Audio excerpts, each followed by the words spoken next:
बस उसी चाह की प्रभु को इच्छा है, उसी की भूख है ना। भावग्राही जनार्दन, इसी भाव की भूख है। कभी कभी आपसे कहता हूं कि सेवा भी करें तो सावधान होकर, हमारी सेवा हमारी वृत्ति को अंतर्मुख कराने वाली हो।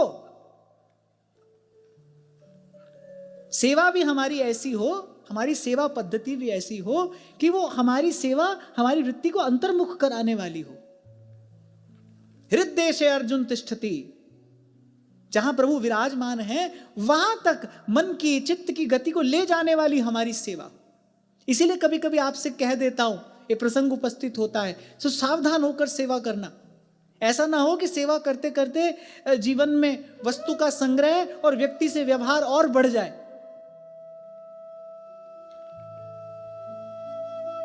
देखो भैया, ये तो मानना पड़ेगा, मिलेंगे तो ये वहीं जहां कोई आता जाता ना हो, एकांत। इसलिए श्री नारद जी कह रहे भक्ता एकांतिनो मुख्या। मिलेंगे तो ये वहीं, चल रही भीड़ ते न्यारे खेलें। कितना सुंदर प्रसंग है। रसिक पदरेणु प्रातः स्मरणीय श्री स्वामी हितदास जी महाराज के जीवन का। यही फागुन के दिन थे। महाराज जी अपनी कुटिया में भजन करते थे। लगन लगी थी, दर्शन की वो जो लालसा है वो प्रसाद स्वरूप प्राप्त हो गई थी। अब दिन रात उसी का चिंतन बना रहता था। महाराज जी अपनी वाणी में लिखते हैं, सुबह का समय था और एकाएक किसी ने कुटिया का द्वार खटखटा दिया। अब स्वामी जी कहते पता नहीं मैं जगता था कि सोता था, पता नहीं। अच्छा, वैसे भी जागने सोने का अर्थ तो व्यवहार की दृष्टि से कुछ और है और अध्यात्म की दृष्टि से कुछ और है। व्यवहार की दृष्टि से तो भाई इस समय हम सब जाग रहे हैं, एक आध कोई सो रहा हो तो सो रहा हो।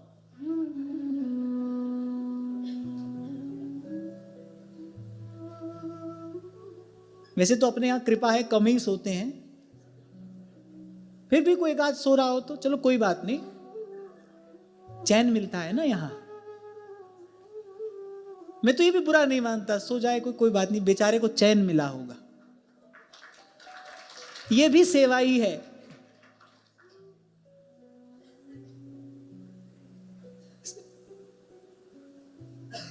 कृष्णगढ़ नरेश श्री राजा सावंत सिंह, जो श्री नागरीदास जी के नाम से विख्यात हुए, वो कहते थे कितने दिन वृंदावन बिन खोए, बोले भोर सांझ फिर सांझ भोर। अपनी वाणी में लिखते हैं, बोले भोर सांझ फिर सांझ भोर, क्या हमारा जीवन है? बोले काए कुएं पर जाके। तो सत्संग में आओ तो चैन मिलता है ना। कैसे? सूरज की गर्मी से तपते हुए तन को मिल जाए तरुवर की छाया, ऐसा ही सुख मेरे मन को मिला है, मैं जब से शरण तेरी आया मेरे राम।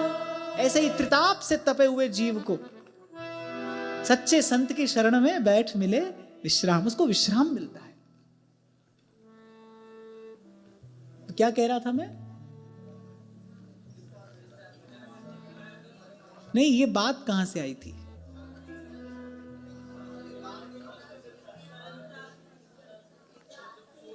सरलता कौन बोला? वो सो ही रहे हैं जो सरलता बोल रहे हैं।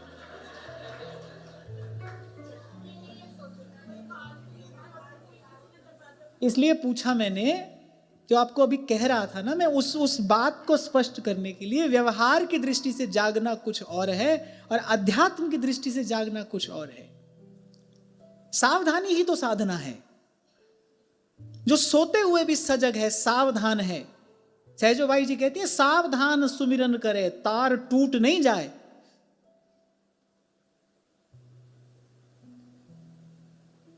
मैं ये कह रहा था, व्यवहार की दृष्टि से तो एक आध को छोड़कर सभी जाग रहे हैं, पर अध्यात्म की दृष्टि से कौन जागा है? जिसका विवेक जगा है वो जागृत है। बाकी सब सोए हैं। तो श्री स्वामी जी महाराज लिखते हैं कि पता नहीं मैं जागता था कि सोता था, पर एकाएक भोर की बेला और किसी ने कुटिया का द्वार खटखटाया, और द्वार खोलता हूं तो क्या देखता हूं, श्याम रंग श्यामा रंगी, श्यामा के रंग श्याम, एक प्राण तन मन सहज, कहवे को द्वै नाम। फागुन के रंग में रंगे चोबा चंदन अवीर गुलाल से पगे भरे सने गलबैया दिए श्री युगल सरकार मेरे द्वार पर खड़े हैं। अरे मैं अका जका थका सा बस देखता रह गया। कोई शायर कहता है कि करे क्या कोई, घर वो आए यकायक, बिना बताए आ जाएं, तो करे क्या कोई अगर वो आए यकायक, फिर निगाहों को रोके कि दिल को संभाले। ये कुछ ऐसी ही मेरी दशा थी।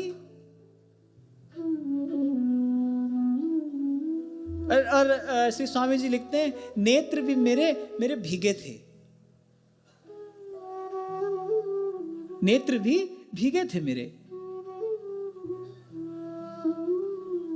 और यही नेत्रों की तैयारी है, भगवत दर्शन की नेत्रों की तैयारी है कि नहीं, कैसे पता चले? जो सदा सजल रहे, भाव का जल जिनमें सदा परिपूर्ण रहे, वही नेत्र प्रभु को देखने के लिए तैयार है, वही नेत्र प्रभु को देखने के लिए तैयार है, ऐसा जानना चाहिए। भाव का जल जिनमें भरा रहे, सूखे नहीं।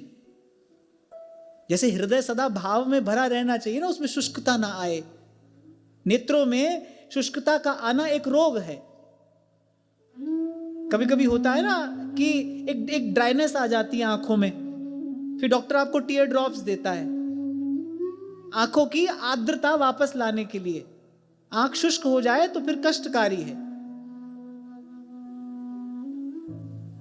आपको पता है आंख का एक नाम कंबल भी है। कबीरदास जी कहते हैं, बरसे कंबल भीगे पानी, दास कबीर की उल्टी बानी।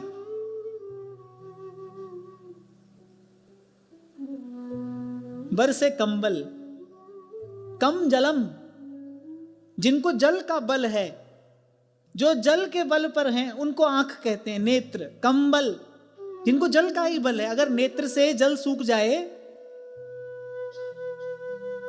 तो डॉक्टर के पास जाना पड़ेगा, चिकित्सक के पास, वो कुछ व्यवस्था करेगा, नेत्रों की आर्द्रता वापस लौटे।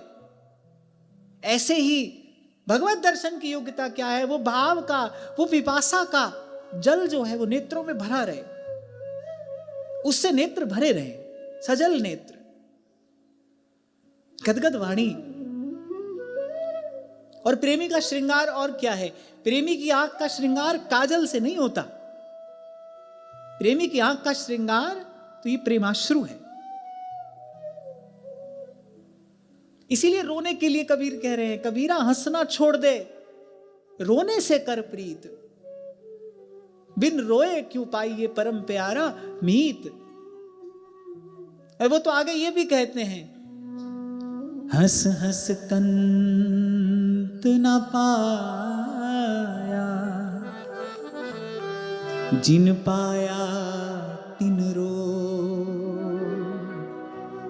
हासी खेले पिर मिले,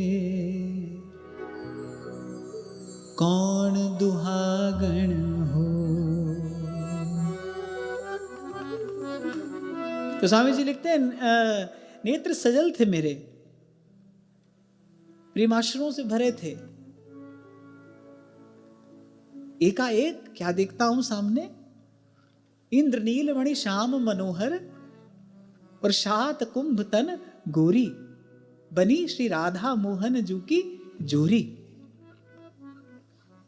नक्सिक अद्भुत श्रृंगार और फागुन के रंगों में रंगे युगल सरकार मेरे नेत्रों का विषय बन गए। उस समय क्या करूं? कुछ समझ नहीं आया, बस केवल इतना ही पूछ पाया, आप कैसे? किसी के आने की आशा न हो तो हम सहसा ही मुख से निकल जाता है ना, अरे आप कैसे? होना तो ये चाहिए था, स्तुति करूं, सत्कार करूं, कुछ भी नहीं कर पाया। स्वामी जी कहते कुछ भी नहीं कर पाया, बस उनको देखा और कहा अरे आप कैसे? उन्होंने भी परस्पर एक दूसरे की